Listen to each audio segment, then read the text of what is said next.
بسم اللہ الرحمن الرحیم وبہ نستعین وصلی اللہ علی النبی وعلی آلہ وصحبہ ومن تبعہم بإحسان الی یوم الدین، اما بعد۔ ناظرین کرام، آپ کا استقبال ہے۔ آج کے موجودہ ماحول میں ایک وبا جس کی شکار دنیا کا ایک بڑا حصہ ہے، اللہ تبارک تعالیٰ اس سے حفاظت فرمائے، ہم سب کی حفاظت فرمائے، انسانوں کی حفاظت فرمائے، اور اللہ تبارک تعالیٰ اپنے امن و امان سے ہم کو سرفراز فرمائے۔ آئیے آج ہم یہ دیکھنے کی کوشش کریں کہ اس وبا کے پس منظر میں، کورونا وائرس بیماری کے پس منظر میں امت مسلمہ کی کیا ذمہ داری ہے، اس کا رول کیا ہے۔ امت مسلمہ یعنی ایک ایسی امت جس نے رسول اللہ صلی اللہ علیہ وسلم کی دعوت کو قبول کیا ہے، ایک ایسی امت جو اللہ سبحانہ و تعالیٰ پر یقین رکھتی ہے، ایک ایسی امت جو اپنے آپ کو اسلام اللہ کے آخری دین، اس کا فرما بردار مانتی ہے، اور جو یہ تسلیم کرتی ہے کہ رسول اللہ صلی اللہ علیہ وسلم جو اللہ کا دین لے کر آئے وہ اللہ کا آخری دین، آخری پیغام ہے، اور یہی اللہ کا پسندیدہ دین ہے جسے دین اسلام کہا جاتا ہے۔ اسی لیے اس کو ماننے والوں کو امت مسلمہ کہا جاتا ہے، خواہ ان کا تعلق کسی ملک سے ہو، کسی نسل سے ہو، کسی علاقے سے ہو، وہ پڑھے لکھے ہوں یا کم پڑھ ہوں، یا جاہل ہوں، یا پڑھے لکھے یا علماء ہوں، کچھ بھی ہوں، اگر وہ کلمہ لا الہ الا اللہ محمد رسول اللہ پڑھتے ہیں، اس پر یقین رکھتے ہیں اور اس پر عمل کی کوشش کرتے ہیں، تو وہ امت مسلمہ کا ایک فرد ہے، اور اس طرح امت بحیثیت اسلام ماننے کے ایک امت ہے، دنیا میں کہیں بھی رہے۔ ان کے اپنے جغرافیائی حالات ہیں، ان کے اپنے اپنے ممالک ہیں، ان کی اپنی اپنی پہچان ہے، وہ سب اپنی جگہ ہے، اور اس میں کوئی اختلاف کی گنجائش نہیں ہے، اور نہ اس پہ کوئی تنقیص ہے، لیکن وہ امت مسلمہ ہے۔ تو امت مسلمہ کی کیا ذمہ داری ہے اس کورونا وائرس کے پس منظر میں؟ مجموعی طور پر اس میں کوئی شک نہیں کہ امت مسلمہ اس میں کوئی شک نہیں کہ امت مسلمہ اپنے امت مسلمہ ہونے میں بڑی کمزور ہے، بڑی کوتاہ، بڑی خرابیاں ہے اس کے اندر، لیکن ہے امت مسلمہ۔ امت مسلمہ کہی جاتی ہے اور جانی جاتی ہے۔ ہم اسی عمومی شکل کو سامنے رکھتے ہوئے اس رول کی بات کریں گے کہ امت مسلمہ کا کیا رول ہونا چاہیے۔ آج یہ بیماری پچھلے 3 مہینوں سے اس دنیا میں ہے، اور اب دنیا کے بیشتر حصوں میں پھیل چکی ہے، اور دن بدن بڑھتی جا رہی ہے، اور اس کا اثر مختلف علاقوں میں الگ الگ انداز میں ہے۔ ترقی یافتہ ممالک اور کمزور ممالک، ترقی پذیر ممالک، غریب ممالک، سب اس کے شکار ہو رہے ہیں، امیر غریب سب اس کے شکار ہو رہے ہیں، اور ابھی تک بظاہر اس کا کوئی علاج سامنے نہیں آیا۔ امت مسلمہ اسے سب سے پہلے تو یہ یقین رکھنا چاہیے کہ اللہ سبحانہ و تعالیٰ نے قرآن مجید میں ایک بات بہت واضح انداز میں کہی ہے، اور بار بار کہی ہے، لیکن صرف ایک آیت یہاں پیش کرنا چاہتے ہیں جسے امت مسلمہ کو یاد رکھنا ہے، اور یاد رکھنا اس لیے نہیں ہے کہ خود یاد رکھے، بلکہ وہ امت اس کی ذمہ داری ہے کہ اسے یاد رکھے اور دوسروں کے سامنے پیش کرے۔ یہ یقین جانیے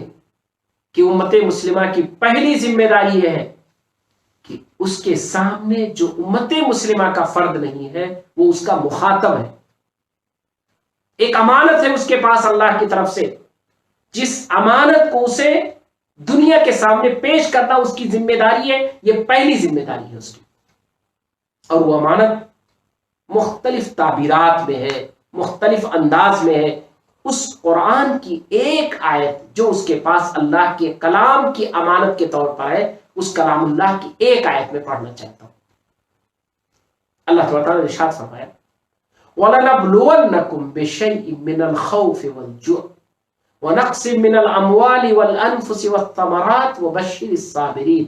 الَّذِينَ إِذَا أَصَابَتْهُمْ مُصِيبَةٌ قالوا انا للہ وانا الیہ راجعون، کہ ہم تمہیں ضرور آزمائیں گے، وَلَنَبْلُوَنَّكُمْ، ہم تمہیں ضرور آزمائیں گے۔ تو امت مسلمہ کو پہلی بات یہ یاد رکھنی ہے، تبھی وہ اپنا رول ادا کر سکے گی کہ یہ اللہ کی آزمائش ہے۔ ہر چھوٹی بڑی مصیبت جو اس دنیا میں آتی ہے، چاہے انسان اس پر کنٹرول کرنے کی صلاحیت رکھے یا نہ رکھے،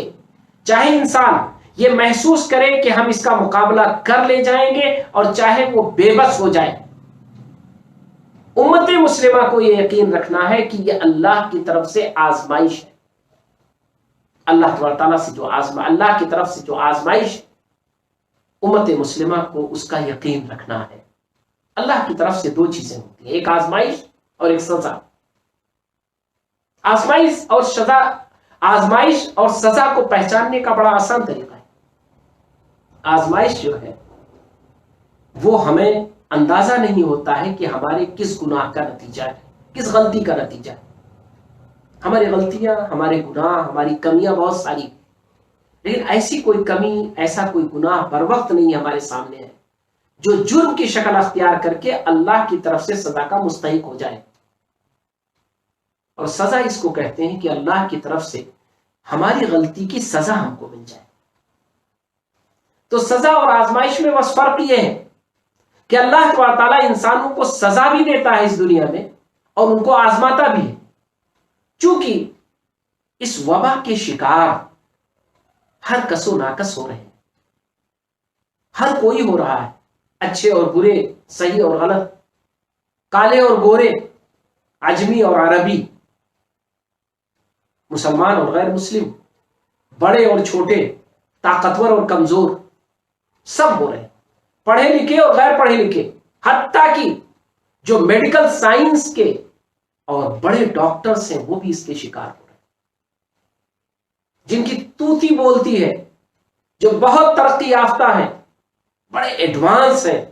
اپنی ٹیکنالوجی میں، وہ بھی اس کے شکار ہو رہے ہیں۔ اس کا مطلب کہ اللہ کی آزمائش ہے۔ اب جب یہ آزمائش ہے تو ایسی صورت میں ہمیں آزمائش کی گھڑی میں کیا کرنا چاہیے؟ اللہ سے توبہ و استغفار کرنا چاہیے۔ انسانوں کو یہ بات بتلانی چاہیے کہ آزمائش کی گھڑی سے نکالنے والا وہی ہے جو آزمائش ڈالنے والا، آزمائش سے بچانے والا وہی ہے جو آزمائش کرنے والا ہے، جو سب سے طاقتور ہے، جس کے سامنے ساری طاقتیں ہیچ ہیں،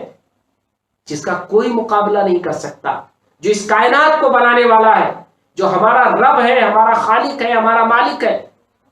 امت مسلمہ کی پہلی ذمہ داری یہ ہے، اس کا پہلا رول یہ ہے کہ اللہ پر، اللہ کی وحدانیت پر، اللہ کی خالقیت پر، اس کی حاکمیت پر، اس کی طاقت پر، اس کے فیصلہ کرنے پر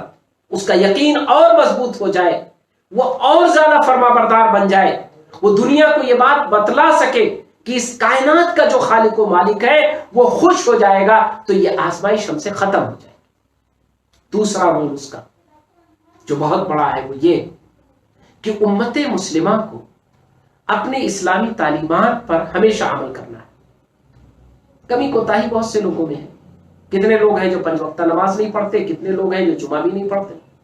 کتنے لوگ ہیں جو روزے نہیں رکھتے، کتنے لوگ ہیں جو زکوٰۃ نہیں دیتے، کتنے لوگ ہیں جو نفلی صدقہ و خیرات بھی نہیں کرتے، کتنے لوگ ہیں جن کے اخلاق بڑے اچھے ہیں، کتنے لوگ ہیں جو بد اخلاق ہیں، کتنے لوگ ہیں جو اپنے پڑوسیوں کا خیال رکھتے ہیں، اور کتنے لوگ ہیں جو اپنے پڑوسیوں سے بیگانہ رہتے ہیں۔ یہ سب موجود ہے، لیکن امت مسلمہ کا اس وبا کی شکل میں، اس آزمائش کی گھڑی میں، کورونا وائرس کے چلتے ہوئے اس کا ایک دوسرا رول ہے۔ وہ رول کیا ہے کہ امت مسلمہ اپنے اسلام پر عمل پیرا ہو، اور مضبوطی کے ساتھ اور سختی کے ساتھ اللہ کے احکامات پر اور پابند ہو، لیکن اللہ کے دین کو سمجھ کر، اپنی معلومات کی بنیاد پر نہیں، اپنے سمجھ کی بنیاد پر نہیں، اللہ کے دین کو سمجھ کر، دین کی سمجھ حاصل کر کے، دین پر غور کر کے، دین کی بنیادوں کو سمجھ کر کے، اور اس کے لیے اسے غور کرنا پڑے گا اسلامی تعلیمات پر۔ اسلام کی تعلیمات میں سے کہ جو شخص فرض نماز پڑھے گا